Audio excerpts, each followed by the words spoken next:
Olá, meu nome é Yuri Moraes, sou técnico em eletrotécnica, estudante de engenharia elétrica. Trago para vocês a terceira aula da playlist Fundamentos da Eletrônica. Na primeira aula, estudamos sobre o conceito de energia, tensão, diferença de potencial, o que é eletricidade. Na segunda aula, é sobre o fluxo elétrico, a corrente elétrica. E agora nós vamos estudar sobre resistência elétrica, como se dá a dinâmica da carga elétrica dentro do condutor, efeito Joule e muito mais. Então, vamos ao quadro.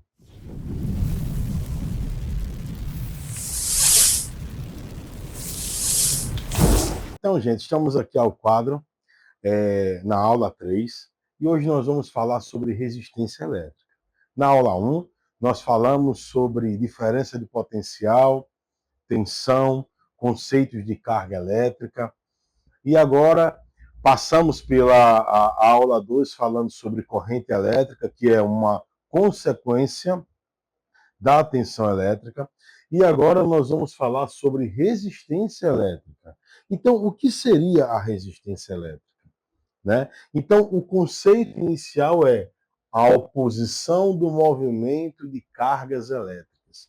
Então, resistência elétrica é a oposição ao movimento de cargas elétricas.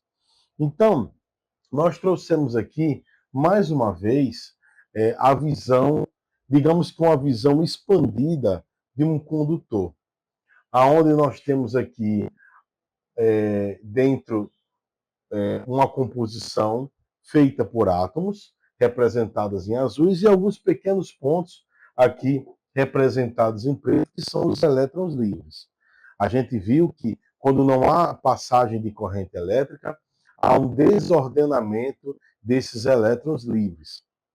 Então, os bons condutores, eles têm esses elétrons livres e que se encontram de maneira desordenada. Quando eu aplico uma diferença de potencial e, consequentemente, se houver um circuito fechado e há uma corrente elétrica, então há um movimento ordenado dessas cargas elétricas. Inclusive, a gente viu que tem o movimento, o sentido real, que é do polo negativo para o positivo, e o sentido convencional, que é do polo positivo para o negativo. Então, aqui nós analisamos que existe no condutor, certo?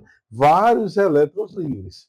E aí, cada condutor, ele tem uma facilidade ou não de deixar com que se passe esse movimento das cargas elétricas. A gente estudou que uma carga elétrica é um conjunto de elétrons, né?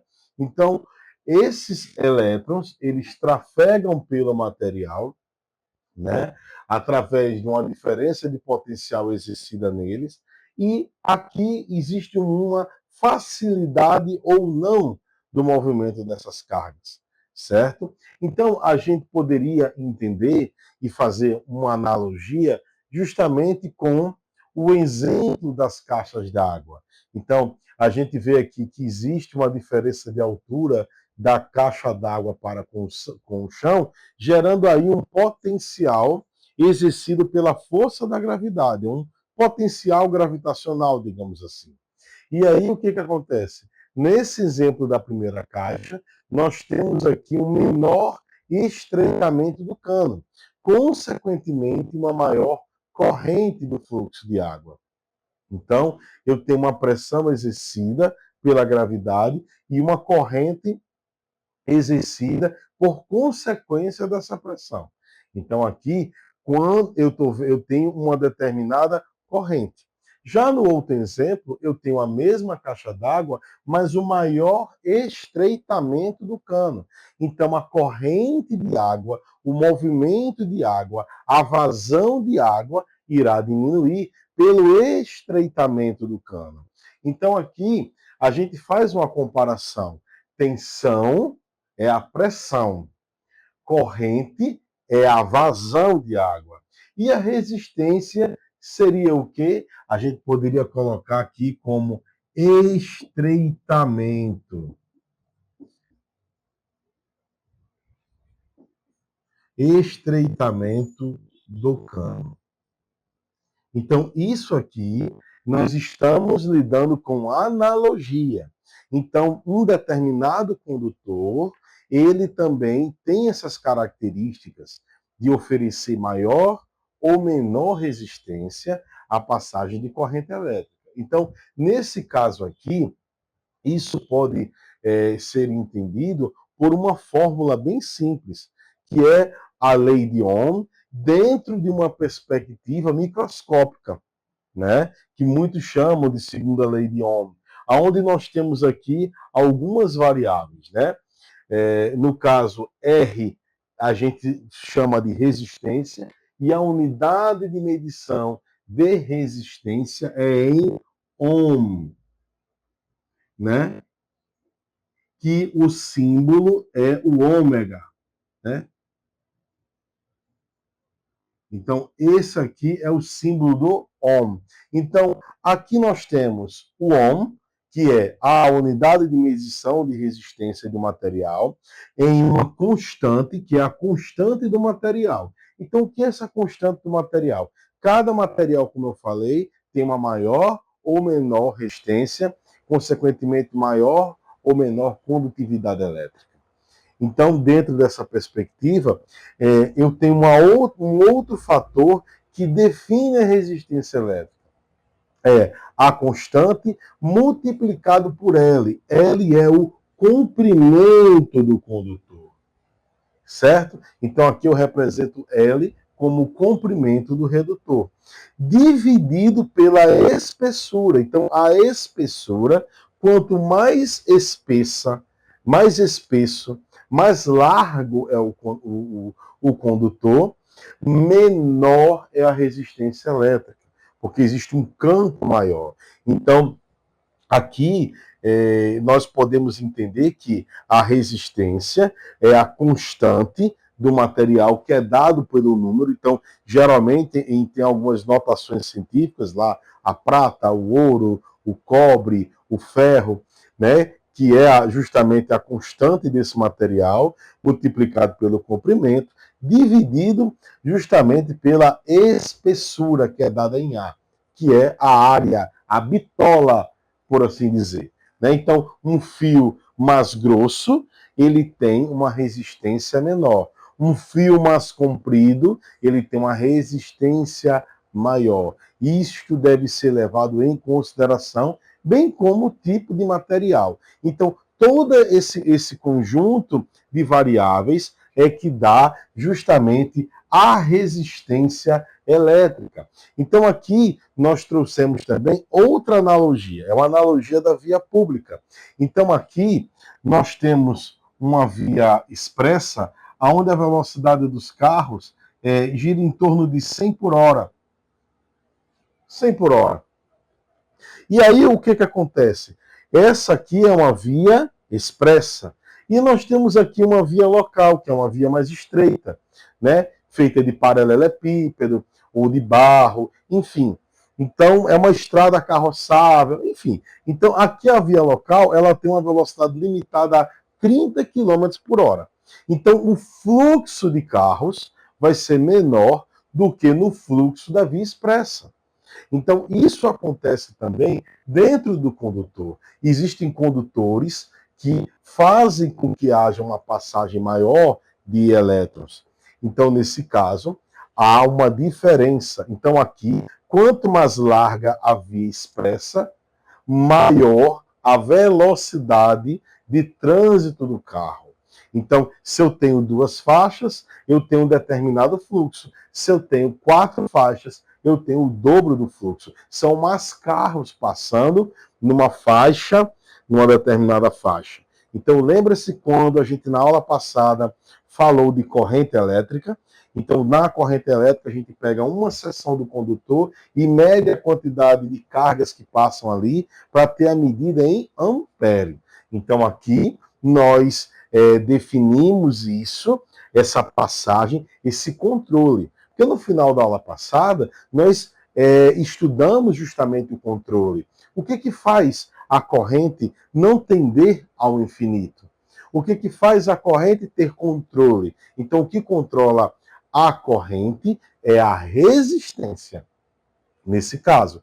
Então, os elétrons, quando eles passam por aqui, eles se chocam com outros elétrons, se chocam com átomos, com outros elétrons livres, e isso gera uma resistência que a gente pode falar aqui, já dar uma introdução, que se chama efeito Joule, que é aquele efeito em que um elétron batendo no outro, ele gera o quê? Calor.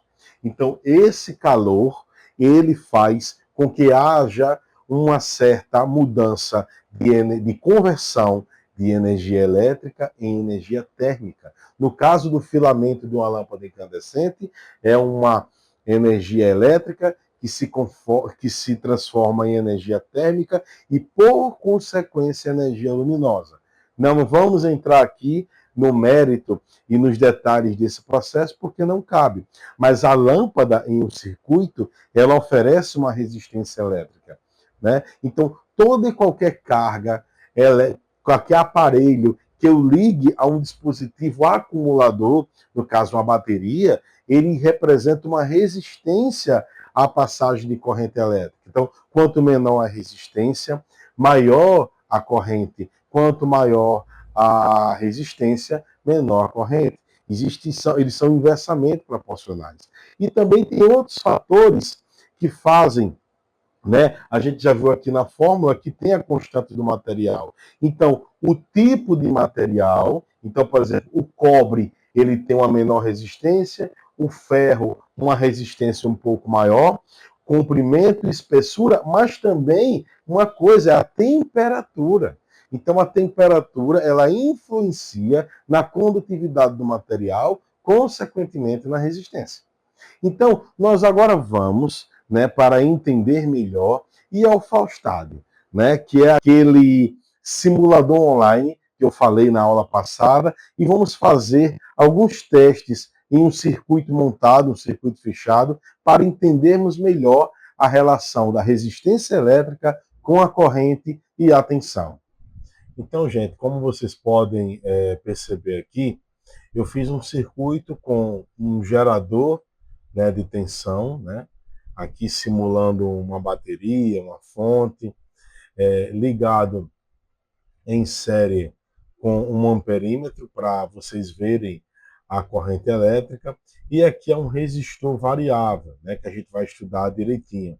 É um resistor do qual varia a resistência. Ele está aqui, ó, em azul, certo? Então, quando eu vario a resistência dele, reparem que lá no amperímetro a resistência também, né, a corrente elétrica também muda. Então, quando eu coloco ele praticamente em curto, ele dá toda a corrente disponível do gerador. Essa foi a aula 3, sobre resistência elétrica. Na próxima aula, nós vamos estudar sobre a lei de Ohm, que é a interação da tensão, da corrente e da resistência. Esse tripé que é importantíssimo no mundo da elétrica e da eletrônica.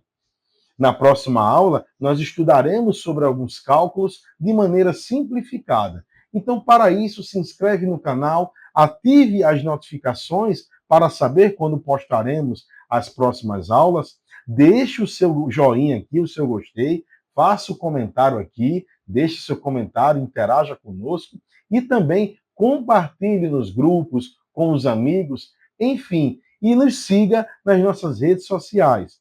Na descrição aqui, também nós vamos colocar o link do material da aula de hoje. Um abraço.